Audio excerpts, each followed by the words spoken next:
में भी बाढ़ का कहर जारी है। लगातार पहाड़ों पर होती बारिश ने मैदानी इलाकों में मुश्किल बढ़ा दी है। बनारस, प्रयागराज, कानपुर समेत कई जिले बाढ़ की चपेट में हैं।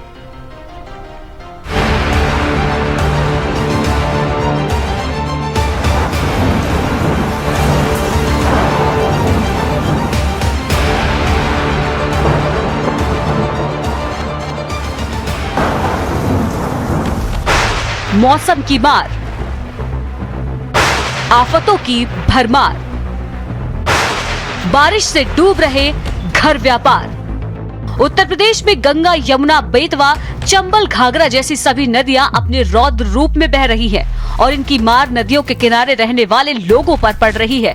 पश्चिमी यूपी से लेकर पूर्वी यूपी तक नदियों के बढ़े जल स्तर ने लोगों के आम जनजीवन को पूरी तरह से प्रभावित कर दिया है और उनके रोजमर्रा की जरूरतों के लिए भी उन्हें दूसरों पर निर्भर रहना पड़ रहा है। चारों तरफ से नदी से घिरे प्रयागराज में बाढ़ ने लोगों का जीना मुश्किल कर दिया है। 5 महीने जिस तरह से प्रयागराज में कुंभ हुआ था और करोड़ों लोग पहुँचे थे, वहीं प्रयागराज अब बाढ़ के आगोश में है। चारों तरफ पानी ही पानी है और लोगों को परेशानियों का सामना करना पड़ रहा है। बाढ़ का पानी अब रिहायशी इलाकों तक घुस चुका है और यहाँ पर सबसे अगर ज़्यादा दिक्कत हो रही है तो जो प्रतियोगी छात्र हैं, जो प्रतियोगी परीक्षाओं की तैयारी करने वाले छात्र हैं, उनको हो रही है। यहाँ पर रहने वाले काफ़ी बड़ी तादाद में प्रतियोगी छात्र यहाँ पर रहते हैं और यहाँ रहकर प्रतियोगी परीक्षाओं की तैयारी करते हैं। लेकिन अब उनके जो जहाँ पर रह रहे थे, जिस लॉज में रह रहे थे, जिस रूम में रह रहे थे, पूरी तरीके से अब वहाँ पर पानी भर चुका है और अब ये अपने अपने कमरों को छोड़कर सुरक्षित स्थानों पे जा रहे हैं। तो इस तरह जहां बाढ़ से परेशान सभी लोग हैं, वहीं प्रतियोगी छात्र भी परेशान हैं और इनकी जो पठन पाठन है वो भी बाधित हो रहा है। धीरेन्द्र द्विवेदी, भारत समाचार, प्रयागराज। हमीरपुर जिले में बाढ़ से हालात बद से बदतर हो चुके हैं। लोगों को पानी के बीच रहना पड़ रहा है। नदी के तराई इलाके में कब तक पानी कम होगा, लोगों को इस बात की चिंता है। हमीरपुर में यमुना और बेतवा नदियां दोनों ही खतरे के निशान के ऊपर बह रही हैं। यमुना नदी 3 मीटर ऊपर बह रही है और बेतवा नदी 2.5 मीटर ऊपर बह रही है। कि मेरे साथ में कुछ लोग हैं, उनसे बात करेंगे। ये बाढ़ पीड़ित हैं। आइए ये बताइए, आप लोगों को किस तरह की समस्या हो रही है? उधर देखिए। हमको आने जाने में, रहने में बहुत ज्यादा दिक्कत का सामना करना पड़ रहा है और कई मकान गिर चुके हैं, कच्चे और पक्के भी गिरने की कगार में खड़े हैं। ये बताइए क्या प्रॉब्लम आ रही है आप लोगों को? यहाँ पे पानी भर गया भयंकर घरों में और कच्चे मकान भी गिर गए हैं और हमारे घर में भी पानी भर गया है और सभी लोग छत के ऊपर कोई लेटे हैं, कोई अपना सामान निकाल रहे हैं। बड़ी परेशानी की दिक्कत आ रही है हम लोगों को। भारत समाचार के लिए असद खान, हमीरपुर। फतेहपुर में गंगा नदी में बढ़ रहे पानी ने लोगों की जिंदगी को मुश्किल कर दिया है। पहाड़ों पर होती लगातार बारिश ने मुश्किलों को और भी खतरनाक कर दिया है। हम इस समय खड़े हैं ललौली कस्बे में, जहां हम आपको दिखाएं कि हमारे पीछे जो है किस तरीके से बाढ़ ने तबाही मचाई हुई है। ये आपको दिखाते हैं कि देखिए ये रोड जा रही है, ये बांदा सागर रोड है, ये पूरी तरीके से डूब चुकी है। पानी यहाँ आ चुका है और बाढ़ पीड़ित हमारे साथ मौजूद है। उनसे जानते हैं कि किस तरीके से उनको दिक्कतें आ रही जी। दिक्कत इतनी है हमको कि हम अपने घर खाली करके पराए घर में आ गए हैं। सामान अपना रखे हुए हैं। हम लोग भी कल से खाना पीना नहीं हो रहा है। कहाँ बना, लकड़ी के लिए गैस भी नहीं है हमारे पास। पराए घर में बैठे हैं। DMSP आए हुए तो उन्होंने निरीक्षण किया है। यहाँ सिविल प्रशासन की तरफ से बनवाए गए हैं क्या? हमको नहीं मालूम, हमको पता नहीं। हम अपने काम बूथ में लगे थे, अपना सामान ढो रहे हैं, आ रहे हैं, जा रहे हैं। हालत खराब हो गई, विकलांग आदमी है। कल से हम खुद ही परेशान है। फतेहपुर से राजेश सिंह भदौरिया, भारत समाचार। उत्तर प्रदेश के 75 जिलों में करीब 22 जिले बाढ़ की चपेट में आ चुके हैं और नदियों के किनारों पर रहने वाले लोगों की मुश्किलें बढ़ गई हैं और आने वाले दिनों में ये मुश्किलें और बढ़ सकती हैं। स्पेशल रिपोर्ट, भारत समाचार। आने वाले समय में मुश्किलें बढ़ सकती है, लिहाजा मुख्यमंत्री Yogi Adityanath super active mode में आ गए हैं। उन्होंने अधिकारियों को निर्देश दे दिए हैं। कहा है प्रभावित क्षेत्रों के दौरे को लेकर अलर्ट रहें। 12 जिलों में बाढ़ की स्थिति को देखते हुए निर्देश दिए गए हैं। टीम 11 तैयार कर दी गई है। बाढ़ राहत कोष को लेकर जो है वो टीम काम करेगी। 24/7 24 घंटे जो है एक्टिव मोड में रहेंगे। डीएम, एसपी, सीएमओ समेत सभी अधिकारी काम करें। राहत शिविरों में सुविधाओं का समुचित प्रबंध हो। किसानों की फसल क्षति पर सहायता राशि मिले। घरेलू नुकसान पर 24 घंटे में सहायता राशि मिले। प्रयागराज, जालौन, औरैया में बाढ़ को लेकर दिशा निर्देश।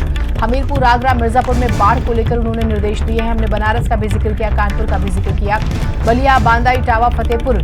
तस्वीरें आपको दिखाई। प्रयागराज में मंत्री नंद गोपाल नंदी बाढ़ क्षेत्रों का दौरा करेंगे।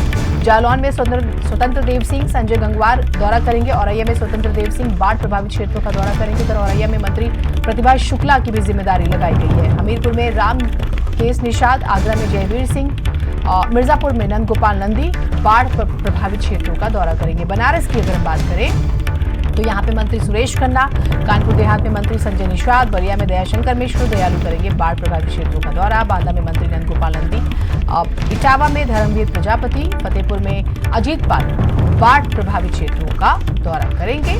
हर तरह से लोगों को सहूलियत पहुंचाएंगे। वाराणसी में गंगा में बाढ़ का खतरा गहरा गया। गंगा खतरे के निशान के करीब पहुंच गई, जिसके बाद सैलानियों के लिए नमो घाट बंद किया गया। काशी में 3 सेंटीमीटर प्रति घंटे की रफ्तार से जल स्तर बढ़ रहा है और अब गंगा का पानी रिहायशी इलाकों की तरफ बढ़ रहा है। धर्म की नगरी काशी में मां गंगा का प्रचंड रूप अब देखने को मिल रहा है। गंगा के जलस्तर में लगातार तेजी से बढ़ोतरी देखी जा रही है और कहा यह जा रहा है कि जिस तरीके से गंगा का जलस्तर बढ़ रहा है, आने वाला जो 24 से 48 घंटा है उसमें हालात काफी बिगड़ सकते हैं। हम तस्वीरें आपको नमो घाट का दिखा रहे हैं। आप देखें किस तरीके से जो गंगा है वो अपने रौद्र रूप में आ गई हैं और ये नमो घाट है। आप तस्वीरें हम आपको दिखा रहे हैं। आप देखिए सूर्य नमस्कार को समर्पित जो तीनों आकृतियां हैं वो उसका आधा हिस्सा पूरी तरीके से जल में समाहित हो चुका है। इसके अलावा उधर की हम तस्वीरें आपको दिखाएं तो आप देखिए वो बड़ी आकृति है, उसका भी जो आधा हिस्सा है वो पानी में समाहित हो चुका है। 3 सेंटीमीटर प्रति घंटे की रफ्तार से लगातार जो गंगा का जलस्तर है उसमें बढ़ोतरी देखी जा रही है। इधर की तस्वीरें हम आपको दिखाएं। आप ये देखिए, ये जो पुल है वो 2 जिलों को जोड़ता है। उसका जो पिलर है आप तस्वीरों में देख सकते हैं किस तरीके से जो 1/3 हिस्सा है पिलर का वो जल में समाहित हो चुका है। इसके अलावा बहाव इतना तेज है कि पिलर पे जो पानी टकरा रहा है उसकी भी तस्वीरें हम आपको लगातार दिखा रहे हैं। और यही नहीं, जो गंगा की सहायक नदी है वरुणा नदी, उसमें भी उफान देखने को मिल रहा है। हजारों जो परिवार हैं वो पलायन कर चुके हैं और अभी भी एनडीआरएफ द्वारा लगातार लोगों को रेस्क्यू किया जा रहा है। जिस तरीके से जलस्तर में बढ़ोतरी देखी जा रही है, कहा यह जा रहा है कि आने वाला जो 24 से 48 घंटा है वो काफी भयावह हो सकता है।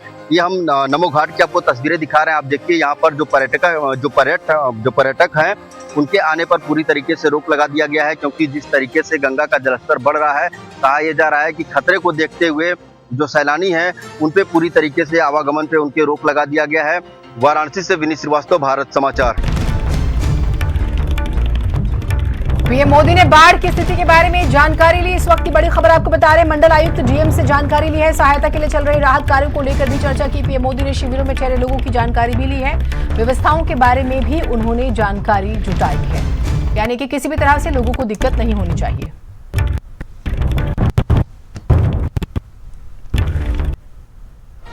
एक बड़ी खबर लखनऊ से आपको बताते हैं। कुकरेल नाले में बच्चा बहने का मामला। 14 साल के रिजू हमीद नाले में लापता। दोस्त साहिल के साथ गया था नहाने, नहाते समय तेज बहाव में डूब गया बच्चा। गोताखोर बच्चे को ढूंढने का प्रयास कर रहे हैं। तो ये एक बड़ी खबर आ रही है, दोनों बच्चों को ढूंढा जा रहा है।